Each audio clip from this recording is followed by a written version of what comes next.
Chers amis, bonjour, bienvenue sur la chaîne lemoulage.com, la chaîne du site lemoulage.com. Alors aujourd'hui, petite vidéo mensuelle, phare en question 2. On fait suite à la dernière vidéo, je disais que je reviendrai tous les mois pour faire un petit point avec vous sur les questions que je reçois sur le site, donc sur la messagerie leclaude@lemoulage.com. Et aujourd'hui, je fais une petite compilation des questions-réponses que je fais, et comme ça peut servir à tout le monde. Ça permet d'avoir quelque chose de plus interactif que les façons de répondre comme ça à chaque personne. Là, je vais faire une réponse un peu plus large pour tout le monde. Voilà, et je suis sûr que ces questions, ces réponses et ces questions serviront à tout le monde, bien entendu. C'est pour ça que je fais ces petites vidéos là tous les mois. Préparation vidéo prochaine sur les résines époxy, les résines d'inclusion, les résines polyester. Donc là, c'est en cours de montage. Et on va faire aussi une petite vidéo qui m'est venue comme ça parce que j'ai eu deux questions coup sur coup sur des pièces en creux. Donc je vais répondre à vos questions. Voilà, donc je vais commencer à travailler sur cette petite vidéo. Peut-être qu'elle sortira prochainement si j'ai un peu de temps. Parce que j'ai reçu deux questions sur le moulage en creux qui pourraient servir à tout le monde. Donc voilà, je me permets de faire une petite vidéo très courte là-dessus. Comme ça me permettra de répondre aux questions ciblées aux deux personnes qui m'ont envoyé ces questions sur le moulage de pièces en creux. D'accord, donc notamment une personne qui est au Québec et une autre personne qui doit être en France qui m'a envoyé aussi une question sur une pièce un peu spécifique. Donc voilà, je vais faire une compilation des deux en faisant une petite vidéo qui servira, comme je l'ai dit, à toute la communauté. Donc foire aux questions. Donc aujourd'hui, je vais répondre à 5 questions de 5 internautes qui m'ont donc envoyé via le site des petits mails. De toute façon, vous m'envoyez des petites questions comme ça, ça me permet, je réponds dans la foulée. Alors quelquefois, je peux être un peu long. Passe pas du temps tout le temps sur le site. J'ai une vie à côté, donc je peux pas être tout le temps à répondre. J'ai pas une communauté, j'ai pas un community manager et compagnie qui répond pour moi. Donc je suis seul avec mes petits doigts à gilet boudiné. Donc je réponds au fur et à mesure à vos questions dans la mesure de mes moyens et de mon temps. Voilà. Alors, première question, c'est Paulin qui me pose une question qui peut revenir souvent, c'est sur les résines polyester. J'ai acheté de la résine polyester pour de la restauration de carrosserie cet hiver. J'ai ouvert les pots la semaine dernière et la résine a durci. Eh ben oui, la résine a durci. Alors, Paulin, il faut savoir que la résine polyester, quand tu l'achètes, elle est ce qu'on appelle pré-accéléré, c'est-à-dire que dans ta résine, tu as un durcisseur qui est de l'octate de cobalt. C'est un produit qui va permettre au durcisseur mec de faire une réaction chimique pour que ta résine prenne. Alors, il y a un dosage été, il y a un dosage hiver. Alors, je ne sais pas si ça se fait toujours, mais du temps où je travaillais avec Soloplast, on m'avait expliqué qu'il y avait un dosage été, un dosage hiver, et que effectivement, les temps de prise pouvaient bouger en fonction du temps de fabrication, enfin, la période de fabrication des résines, et que ça pouvait jouer aussi sur le fait que la résine se conserve plus ou moins. Tu peux avoir des résines qui durcissent en entrepôt, en logistique, avant d'arriver en magasin. Donc, il faut faire très attention à ces dosages. Et donc faire attention à quand tu achètes ta résine, tu regardes toujours derrière le pot, tu as une date de fabrication qui correspond à la semaine de fabrication. Genre 51, je sais pas, 51-22 par exemple, ça veut dire que ça a été fait à la 51e semaine de 2022. Je vais loin, hein, mais pensez pas, c'est ça. Donc il faut toujours faire attention à ce petite indication qui est indiquée, ce qui est la semaine de fabrication. Et donc en fonction de cette semaine de fabrication, tu sauras quel est le dosage de ta résine et combien de temps tu pourras la garder. Alors, il y a des magasins qui n'ont pas beaucoup de rotation, qui vendent de la résine polyester. Je vais déjà arriver en me baladant dans un magasin de bricolage, d'attraper le vendeur par l'oreille en disant pop, attention, votre résine elle est périmée. De quoi je ne l'achèterai pas. Commandez-moi un pot tout neuf, donc faut faire attention. Parce que effectivement, c'est pas des yaourts, donc les gars ils ont pas le nez sur les pots pour vérifier les dates. Donc toujours bien faire attention à ça. Et si tu achètes de la résine polyester, tu ne fais pas l'erreur de la stocker en disant je vais m'en occuper dans 2 mois ou 3 mois. il peut t'arriver cet incident si elle est mal stockée, de que ta résine elle est un peu durcie toute seule. Voilà. Résine polyester, résine polyester, résine polyester, hop, résine polyester. Donc ça c'est de la résine Soloplast. Résine polyester, il faut faire très attention. Comme je disais, il y a un durcisseur. Hop, le durcisseur c'est ça, la résine c'est ça. Ça ne va pas ensemble. Je veux dire par là que si ça va ensemble, mais je ne prends pas le flacon de résine et je ne mets pas le flacon de durcisseur. Que nenni. On met 1 à 2% de durcisseur en fonction de la masse de résine travaillée. Plus la masse de résine est importante, moins je mets du durcisseur. Voilà. Donc faire très attention à ça. Je ne blinde pas en disant je vais mettre plus de durcisseur, ça prend plus vite. Ça marche pas. Donc 1 à 2% de durcisseur pour la résine d'inclusion. Et si tu prends de la résine de stratification, tu peux monter jusqu'à 2 à 3%.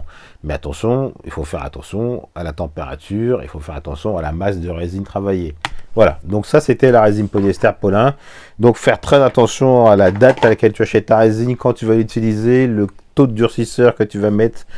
Et surtout, ne fais pas de trop grosses opérations en même temps. Si tu as une grande pièce à faire, vaut mieux faire 2 ou 3 mélanges que de faire allez, 500-600 grammes. Commencer à mélanger, commencer à estamper avec ton rouleau, ébuler ton rouleau et se dire ah bah mince, ça a pris en 2 minutes. Donc on fait très attention à ça. Voilà, c'était pour la résine polyester. On va passer à la troisième question. Deuxième question, Dylan, je commence la peinture sur figurine à l'huile. Quelle est la meilleure essence pour la dilution de ma peinture? Alors, on avait vu sur la dernière vidéo foire aux questions 1 qu'il y avait l'essence adaptée pour la peinture à l'huile, on va dire. On n'est plus sur les résines. C'est l'essence de térébenthine. On avait vu qu'il y avait l'essence à la térébenthine, l'essence térébenthine gemme. Et pour la peinture à l'huile, ce que je n'ai pas précisé, le mieux, c'est l'essence de térébenthine rectifiée. L'essence de térébenthine rectifiée, c'est celle qui laisse le moins de résidus. C'est le pur du pur. C'est le top du top. C'est le XO, on va dire, comme pour le cognac, de la peinture à l'huile, l'essence de térébenthine pour la peinture à l'huile. La rectifiée, elle est plus pure, elle est plus volatile, donc elle laisse le moins de résidus et c'est celle qui laisse les meilleures couleurs. Alors, on utilise aussi de l'essence de pétrole, qu'il ne faut pas confondre avec du white spirit, parce qu'il y a des gens qui me disent « Ah, l'essence de pétrole et white spirit, c'est la même chose. » Pareil, l'essence de pétrole est une version du white spirit plus raffinée, donc qui ne dégrade pas les couleurs. Donc, je résume, térébenthine rectifiée pour des belles peintures à l'huile, et si tu prends des solvants synthétiques, tu prends de l'essence de pétrole et pas du white spirit. Voilà. Donc voilà, Dylan, c'était la petite réponse sur tes peintures à l'huile. Après, tu as plein de produits complémentaires qu'on appelle du liquide ou d'autres médiums qui vont te permettre de faire des jus, de faire des effets d'ombre et autres qui seront plus adaptés pour ce type d'activité, que ce soit pour tableau ou sur figurine. Amélie qui m'envoie une question. Quelle est la peinture la plus adaptée à la peinture sur bois? J'hésite entre la peinture caséine et la peinture acrylique. Alors, peinture caséine, peinture acrylique. Peinture caséine, la caséine, c'est la peinture la plus traditionnelle pour les meubles à l'ancienne, ce qu'on appelle la technique flamande. Alors, la peinture caséine, la caséine, c'est quoi? C'est de la protéine de lait. L'avantage, c'est que c'est élastique. Protéines de lait, fromage, élastique, voilà, c'est trivial ce que je vais dire, mais voilà, c'est un liant. La caséine, c'est un liant qui est à base de protéines de lait, donc, qui va te permettre d'avoir une peinture qui va être plus ou moins souple et élastique sur du bois. Ça va être de bouger, de vivre avec le bois. Alors, l'inconvénient de la caséine, c'est une vieille technique. C'est perméable. Il faut la protéger par la suite avec une cire. C'est moins résistant qu'une peinture acrylique. Alors, si tu trouves pas de peinture à caséine, tu peux utiliser des pigments avec un liant qu'on appelle du casearti, qui est de la caséine en poudre, à mélanger avec de l'eau, un fixateur, un conservateur. Quelquefois, je crois que le casearti, le conservateur est déjà intégré dedans. Enfin, un conservateur, parce que comme c'est de la protéine de lait, c'est pas une peinture que tu gardes longtemps. Il peut arriver que tu achètes une peinture à la caséine, tu ouvres et que ça moisit. Ce qui n'arrive quasiment pas avec une peinture acrylique. Puis je rappelle, la peinture acrylique, la résine acrylique est récente, ça date des années 50-60, quand je dis 50, c'est 1950-1960, pas 1050, hein. Donc c'est très récent, c'est du XXe siècle, et donc c'est une résine pétrolière, donc synthétique, donc plus stable, qui bouge pas dans le temps. Donc voilà, si tu veux faire un choix, alors après ça dépend sur quel type de meubles tu peins. Si c'est des meubles anciens, effectivement, vaut mieux que tu peignes avec de la caséine. Si c'est des meubles modernes, te prends pas la tête, hein, tu peins à l'acrylique, hein, parce que sur du médium ou du bois compressé, de l'OSB, c'est pas fait, ça va pas bouger des masses, hein, donc c'est pas un bois très très ancien. C'est les bois mais modernes, ça bouge pas. Voilà. Si c'est de l'aglo, comme je te dis, ou du contreplaqué, ou du médium, tu parles acrylique. Si tu veux faire quelque chose de plus beau, plus torché, quelque chose de mieux, et plus dans le jus, et plus dans le truc un peu traditionnel, et si c'est des meubles anciens, effectivement, fonce prendre la caséine. Alors tu verras que la caséine est un peu plus chère que l'acrylique. La conservation, il faut faire attention. Et donc, comme je te disais, il faut faire attention parce qu'elle est moins stable que la peinture acrylique. Donc, il faut faire attention à ça. Quand tu as toutes ces données-là, tu sais ce qu'il faut faire et pas faire. Donc voilà, je te conseille de te renseigner auprès d'un magasin de beaux-arts ou auquel tu auras des bons conseils, ce qui n'est pas le cas souvent. Je plaisante, c'est une boutade. Parce que j'ai eu beaucoup de remontées d'internautes qui me disent qu'ils trouvent pas de produits, ou on leur racontait si c'était pas exactement ou alors on leur disait le contraire de ce que je disais. Alors j'ai pas la science infuse, hein, mais souvent dans beaucoup d'enseignes, les gens ne connaissent pas les produits ou les connaissent très mal. Donc quelquefois en regardant sur le site internet de la marque, on trouve plus de choses ou en question de la marque. Donc voilà. Après, il y a une très très bonne peinture acrylique que je te conseille qui a un super rendu. C'est une acrylique vinylique. C'est la Flash de chez Lefranc-Bourgeois. Et tu as aussi la Liquitex. Ce sont deux belles peintures qui fonctionnent très bien et qui ont de très très bons rendus. Donc si tu dois peindre sur bois et avoir des beaux rendus, si c'est comme je te disais pas des meubles anciens et tu veux peindre, avoir des beaux rendus, tu prends des belles peintures de bonne qualité, de bonne marque. Évite les marques discount parce que j'ai eu des gens qui m'ont envoyé des trucs avec... j'ai trouvé une peinture acrylique chez Action, ça m'a l'air pas mal. Qu'est-ce que vous en pensez? Il y a beaucoup de choses, ça peut être bien hein, pour faire pour commencer à faire des toiles, c'est super bien, mais t'as pas une bonne charte des couleurs quand tu vas faire tes mélanges, t'auras pas un beau rendu de couleurs. Les colorants sont pas top. Autant prendre une bonne acrylique de marque d'études que de prendre une mauvaise acrylique pas chère dans les magasins qui sont pas censés vendre des peintures acryliques Beaux-Arts. Donc voilà, c'était ma petite réponse du jour. Donc voilà, Amélie, si tu veux donc commencer la peinture sur bois, prends des bonnes peintures, prépare bien ton support. Donc comme je te disais, bonne peinture. Si tu prépares ton support, tu ponces bien, tu prépares bien, enfin je te l'expliquerai pas, mais bon. Et tu prends un bon gesso, parce que tu vas mettre en sous-couche, et après, bah, tu te fais plaisir.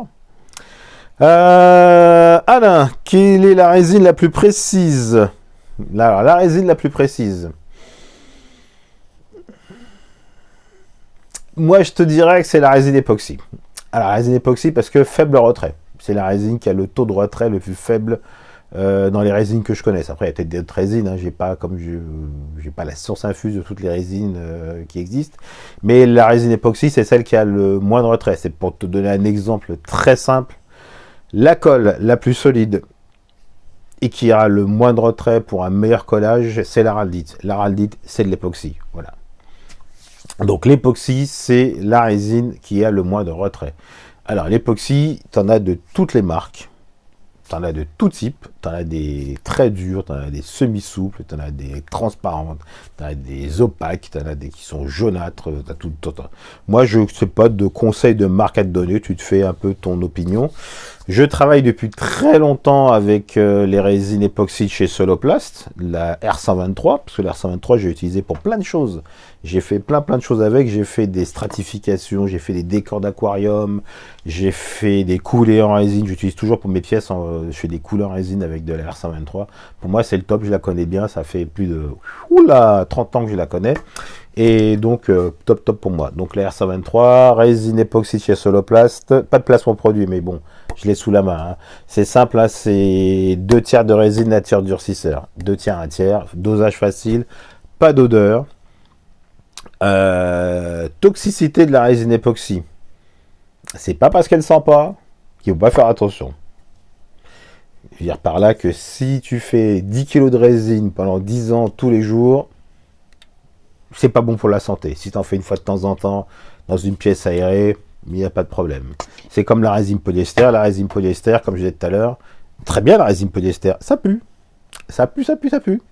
Donc c'est très simple, hein, quand on l'a utilisé une fois, c'est Madeleine de Proust, on se rappelle toute sa vie. Donc ça sent extrêmement fort, enfin extrêmement fort. Quand on n'a pas l'habitude, on fait mais ça poque ce truc. Et donc tous ceux qui ont fait de la réparation de bateaux, de carrosserie haute, ils l'ont senti une fois, s'en rappellent, voilà. Donc on travaille toujours dans un local aéré, on met des gants, on met des protections, on fume pas, on boit pas, on mange pas pendant le travail. Voilà, donc voilà. Après, autre résine qui a peu de retrait, la résine polyuréthane. Donc on a dit résine époxy, résine polyuréthane. Résine polyuréthane, très peu de retrait aussi. Avantage, durcissement rapide, c'est la résine qu'on a vu quand on a fait les coulées de résine en plaques sur la vidéo de coulées de résine sur la chaîne. Et l'avantage, durcissement très rapide, une dizaine de minutes en moyenne pour une grosse pièce, une trentaine de minutes pour les petites pièces. Donc résine polyuréthane, faible retrait. Et la pire de toutes, on va revenir à notre ami la polyester. Hop, la pire c'est la résine polyester, que ce soit la résine polyester d'inclusion, la résine polyester de stratification et autres. Une résine polyester peut avoir un taux de retrait de l'ordre de 7%. J'ai bien dit 7%, alors ça paraît comme ça, mais 7% de mètre linéaire, ça fait beaucoup pour une résine. Donc l'avantage de ce taux de retrait, c'est quand on fait une pièce dans un moule, qu'on va faire une stratification, elle va se démouler tout seul, puisque la résine va se rétracter, donc ça sort quasiment tout seul. Voilà, donc c'est super pratique. Bon, j'en avais parlé de cette résine dans la fac numéro 1, où j'avais une question sur un moule de bateau, hein, voilà. Donc hop, j'expliquais que ça avait un retrait qui se démoulait tout seul avec la cire et le démoulant liquide, voilà. Donc voilà, la résine polyester, faible retrait important, donc démoulage facile. Mais par contre, on doit faire des pièces très très précises, pas top. Et il y a aussi ce qu'on appelle dans les moulages en élastomère silicone, polycondensation, un petit effet qu'on appelle un effet peau d'orange lors du moulage qui est pas top, donc il faut chauffer le moule, enfin bon, il y a tout un bazar. C'est pas la résine la plus adaptée à ça. La résine époxy, elle, dans les moules silicone, pas de retrait, pas d'effet de peau d'orange. Par contre, attention, si tu fais de la résine époxy dans un moule en silicone, tu mets un coup de démoulant liquide, ça s'appelle un spray de démoulage. Parce que la résine époxy, elle est quand même un peu hard et elle bouffe un peu les moules en silicone. Donc pour beaucoup de pièces, au bout d'un moment, au bout de 15-20 pièces, tu vas voir ton moule, il va pas aimer du tout. Ou à moins de prendre un silicone très résistant, mais même sur tous ceux que j'ai essayé, il finit toujours par s'éplucher au bout d'un moment. Il est un peu brûlé par la résine. Donc voilà, c'était ma réponse sur les résines. Alors, dernière question de Christian, qui est la suivante. Je voudrais créer des pièces en impression 3D et par la suite les mouler. Alors, l'impression 3D, c'est un peu l'avenir. J'y connais pas grand-chose. Ça vous, franchement, j'y connais pas grand-chose. Non, j'y connais pas grand-chose. Je commence, voilà. Je tâtonne. J'ai fait l'achat dernièrement d'une imprimante 3D, une Wanao i3 Mini Duplicator, si je ne me trompe pas. Excusez-moi, monsieur Wanao, désolé. J'en suis très content. Hein, je l'ai acheté, je suis très content. Très petite imprimante qui prend pas de place pour commencer, pas de montage compliqué. Hop, je la pose, il y a 2 vis à mettre, le fil. Hop, ça imprime tout de suite. Très très bien. Mais je suis une quiche pour l'instant. Alors quand je dis que je suis une quiche, pour l'instant, je n'ai pas créé de pièces. Je n'ai fait que imprimer des pièces. Donc c'est pour me faire la main. Comment ça fonctionne, le PLA, l'X, l'Y, le Z, tout ça. Hop, je tâtonne. Donc pour l'instant, je ne pourrais pas te donner de tuyaux là-dessus. Je ne ferai pas de page là-dessus. Qu'on soit clair et précis, Christian. Je suis désolé. Tu ne feras pas la bonne porte. Mais je connais une chaîne d'enfer où tu auras quelqu'un qui va t'apprendre pas à pas, de façon très didactique et super sympa, les techniques pour l'impression 3D et surtout le maniement des logiciels pour créer des pièces, notamment avec FreeCAD. Et donc je suis ces vidéos Je suis d'autant plus ses vidéos, c'est un ami, donc je peux que suivre ses vidéos. Il est un peu multitâche, il fait beaucoup de choses, il fait beaucoup de choses. Ce garçon a des mains en or, talentueux. Et donc voilà, Made in Fond du Garage, je mets la description en lien sous la page. Donc je te conseille, Christian, d'aller jeter un coup d'œil sur la page de David. Sur sa chaîne YouTube, elle est d'enfer. Et je dis pas ça parce que je le connais, que c'est un ami, mais surtout c'est qu'il fait des super trucs. Et il fait des choses en électronique, en mécanique, en bricolage, en impression 3D, en création 3D, avec des CNC. Enfin bon, dire tout ce qu'il fait, ça serait trop compliqué, trop long. Tu vas faire un tour, tu vas te faire plaisir, et puis surtout va t'expliquer les techniques avec les logiciels d'impression 3D qui sont tous des logiciels libres. Donc voilà, c'était la vidéo foire aux questions 2, et j'espère que ça vous a plu, j'espère qu'on va se revoir. Je ferai une petite vidéo du moulage.com, et ben écoutez, j'espère que ça vous a bien plu. N'hésitez pas, si vous avez des questions, à m'envoyer vos questions par mail sur l'adresse suivante, claude@lemoulage.com. Tout simplement. Voilà, merci, au revoir et à la prochaine fois.